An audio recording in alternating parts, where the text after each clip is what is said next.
This is a cold startup of a 2020 RAV4 hybrid XSE with dual exhaust.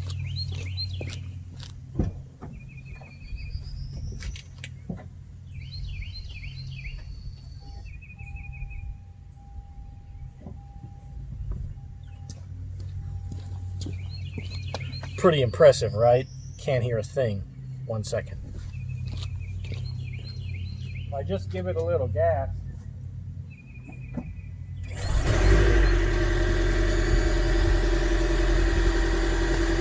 the internal combustion engine kicks on, and now we hear that it's not an exhaust.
I'm Chris, and this is my 2020 Toyota RAV4 Hybrid XSE. I just got it about 2 months ago, and a friend of mine asked me to do a review on it because this might be a vehicle he's considering in the future. I bought this car to replace my beloved 2013 Subaru XV Crosstrek Limited model. I had it since new and put 150,000 miles on it. When I bought the car, I was looking for a fuel-efficient all-wheel drive vehicle because I do have a 30-minute commute to and from work every day, so that's around 60 miles. And at the time, the Subaru was the most fuel-efficient all-wheel drive vehicle I could get. There were already hundreds of thousands of these out on the road, and there are plenty of car reviews out there as well. My goal was to get something that checked all of the same boxes as my Subaru because I loved it, but improved upon all of the areas that I actually care about. So that was fuel efficiency. I went from 33 in the Crosstrek to 41 possibility here in the hybrid RAV4. Towing capacity, I had 1,500 pounds in the Subaru XV Crosstrek. I have 1,750 in the new RAV4 hybrid. And I also just wanted a little more space inside. I have friends, you know, a good friend of mine is 6'5", and the Subaru XV, it really is not meant to hold people taller than me. I'm 5'8"-ish. So this was the only vehicle on the market that bested everything that I loved about my Crosstrek. So I went ahead, I looked into it, and I found that this trim was what fit me. There are 4 trim models on the RAV4 currently: the LE, the XLE, the XSE, and the Limited. So in the XSE, which is what I have, it's the Sport model. There's a couple of differences, and you notice them right away with the black wheels. And you probably can't see it in the lighting on the camera here, but this is also a black roof. And there are, you know, color match black mirrors for the roof. And my car came with the blackout badging. It's got a different front grille that I can show you a picture of as well. And the interior, that's really the thing that sold me. It's not the way the interior looked, it was the material. The XSE was the first trim level of the RAV4 lineup that had something other than cloth. It has Toyota's Softex interior, and it actually is pretty sharp. Just look at it. It's black Softex, which is fake leather, but it has a nice blue stitching pattern to it, and that stitching is wonderful. I think it'll hold up. I'm hoping it'll hold up, and I think maybe this Softex will be a little cooler in the summer than that leather I had. Black wheels, they're 18 inches. I actually don't like them as much as my Subaru, which I had 17s. And I would like to either get 17s or 16s for this in the future, just because, yeah, it's a hybrid, yeah, it's sporty, but I do a little bit more rugged work. I do pull the trailer. So that's something I'm looking forward to doing. I'm going to put a tow hitch on it eventually. And I'm really going to make this my own. I wasn't really jazzed about the black here. It's like a piano black, but upon closer inspection, it matches the roof, and the color itself is actually Toyota's Attitude Black, which is as if this car needed any more attitude to it. The redesign is fantastic. No, the Attitude Black is a black that Toyota's been using for years now. It has blue and purple sparkle metal flake in it, so it helps hide dirt a little bit more. And for that reason, I'm okay, but I would have rather the cladding and the side skirts to be a matte finish, much like the splash guards are. I've got over 2,000 miles on it. I would have more, but we're in the middle of a pandemic.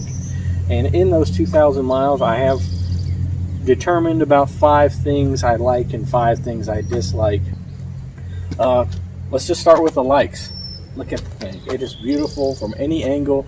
I like the overall styling. Toyota knocked it out of the park when they took the design cues from Subaru and put it into a better package. It is rugged. It is a hybrid with dual exhaust, which I don't particularly care for. I like the power the car has at 219 horsepower for the hybrid. It's actually got more horsepower than the gas model of the RAV4. I think the gas model was 202. 0 to 60 in 7.1 seconds, which is pretty amazing. My cross track, I was looking at 10 seconds. I could beat that thing in a foot race. And there's 60. It is a hybrid. It is all-wheel drive, but the all-wheel drive system on this is a lot different than a conventional all-wheel drive.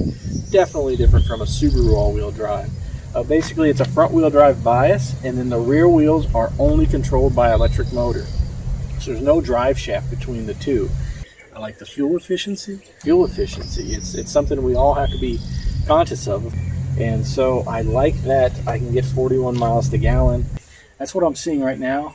I haven't driven this thing in a month. Number 3 of things I like about this car. I went with the JBL audio. I don't regret the decision. It happened to be on the car. I decided, yes, I'll take it. The JBL, it's a more powerful system. I believe it's 800 watts. The only dislike I have about it is that there is no graphic EQ. You get standard bass, treble, mid, and that's it. I think that it deserves a little more fine tuning if we're going to tout that this is premium audio.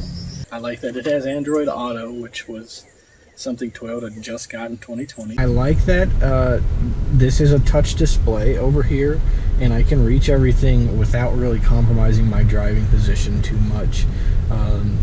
It's a lot like a Lexus SUV, but with the Lexus, the display is further back, at least in the RX 350, so you have to have a trackpad down here. There's an optional wireless charger that can go in there. I don't have that. I've got 2 USB ports up here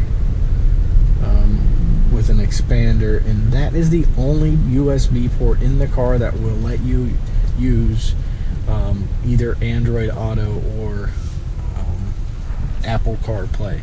Any other USB port in the system will not allow for Android Auto or Apple CarPlay. I think that's a shortfall, but I do understand the purpose and point of it. Logically, it made sense that you only needed one port, but I would rather have my cords stowed away in the armrest here rather than showing in this bin, and that's unfortunate. I like the overall driving experience.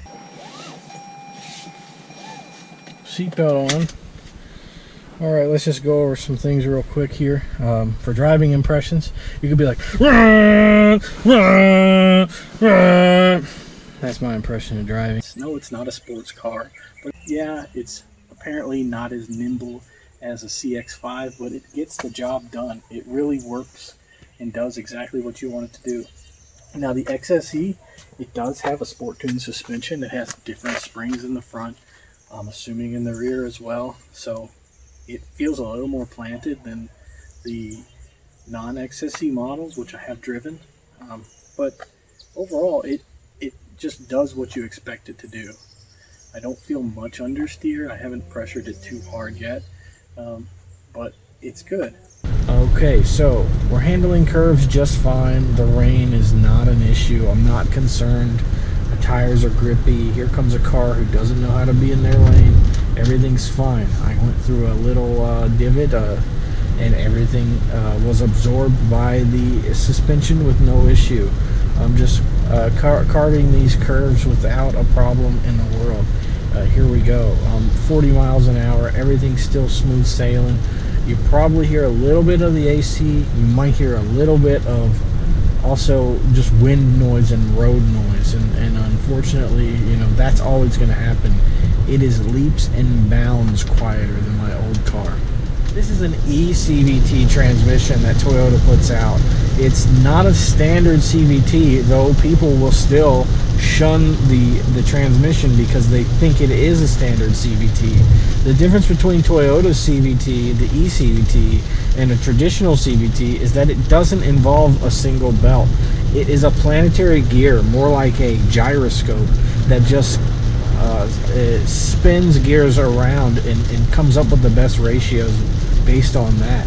And what it does is it eliminates that rubber band feel you get out of takeoff from the line on a standard CVT transmission. 5 dislikes. There's a fuel tank issue that Toyota has not fixed or addressed yet completely. A gas tank issue. Your readout on the dashboard will start to tell you, hey, you have low fuel, around 40 miles, at least that's what mine says. Gas light turns on, and then you can watch your distance to empty fade down to 0. But I can only put 10 gallons of gas in it. Apparently, it's a 14.4 gallon gas tank. The DTE equals 0.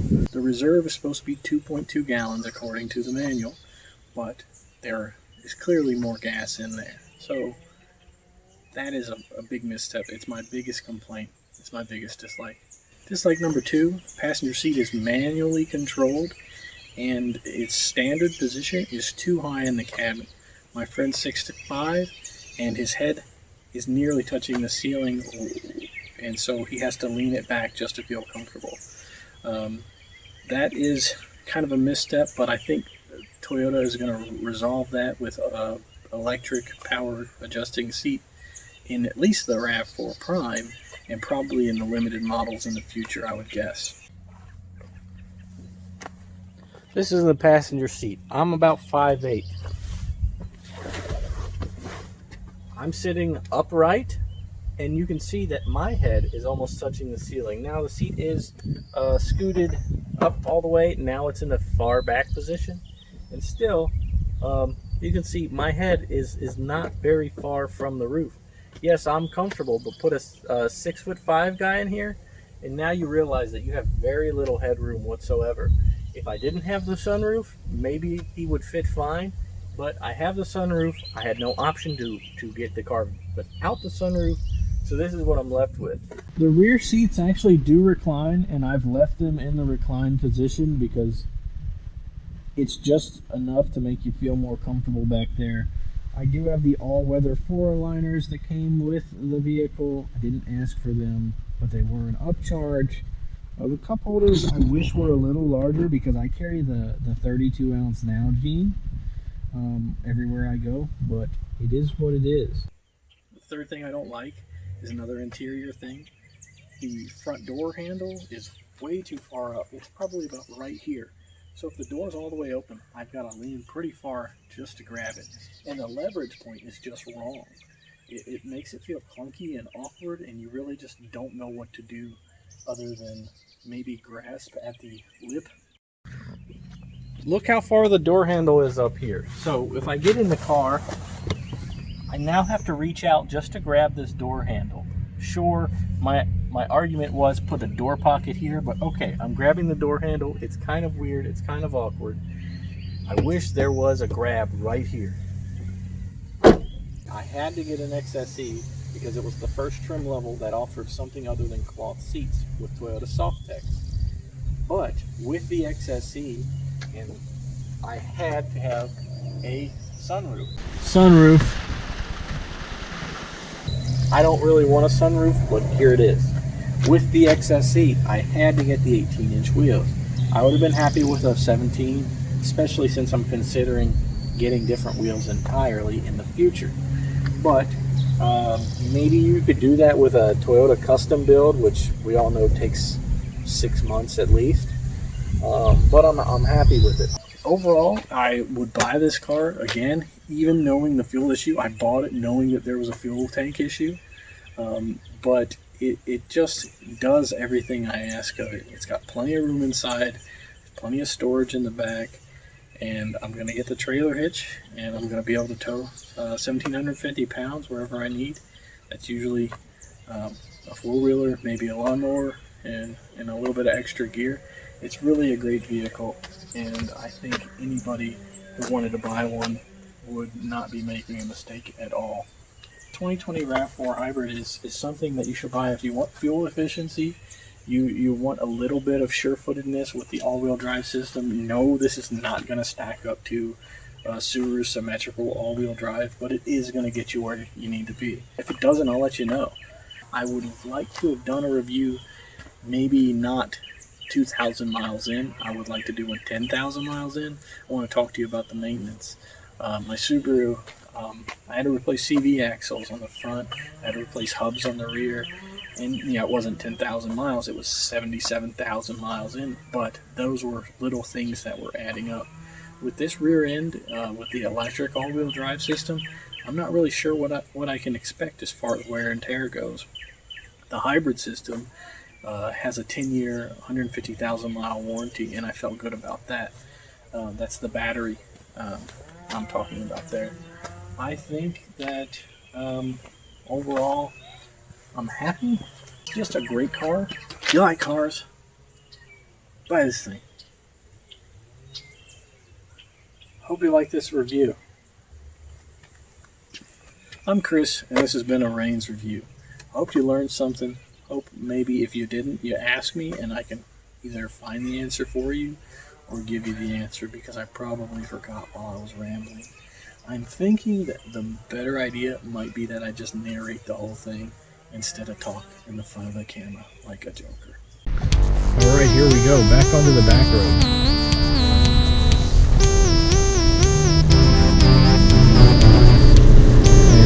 This one's a little more fun. There's a little bit of hay in the road. I'm just straddling that with my 8.1 inches of ground clearance in a hybrid. Battery is stored under the back seat.